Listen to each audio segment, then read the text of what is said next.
Hey, welcome to my round pen. I'm here with Ruby, and I want to talk to you a little bit about making friends with your horse.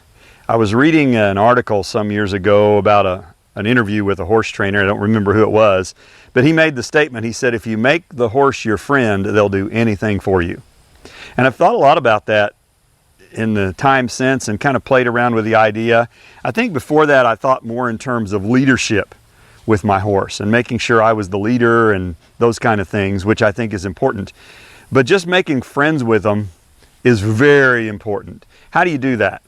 And some horses are easy to make friends with. Ruby here was pretty easy.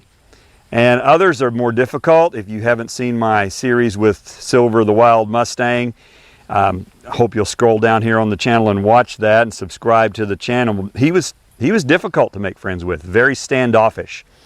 I don't recommend hand feeding treats to horses. Some horses will become very mouthy, pushy, bitey when you do that. Not all, but some will. I just personally don't think it's a good idea.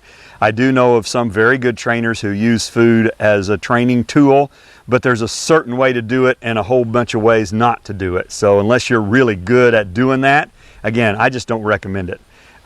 Occasionally I'll make an exception, but I don't.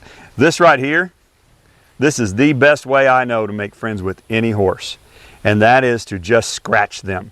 And Ruby here, she's kind of a scratch whore. She'll do anything for a scratch. And so the places where horses like to be scratched typically is on their chest, under their neck. These are places they can't really scratch themselves. Under her chin, she likes that. And they'll tell you when they like it. Right there, okay? Here on their withers, this is where they scratch each other. Watch her, she'll probably start wiggling her lip here. She loves this stuff. And so what I'm doing is I'm just doing something for her that's all about her. See what I mean? I'm not, expecting anything from her. This is not a quid pro quo. She doesn't have to scratch my back. I'm just doing something that makes her feel good. And so I really recommend this with your horse. It's way better than treats. It's way better than anything else that I know of, just to make friends with your horse. And Ruby here is about 17 months old, and by this time next year I'll be riding her.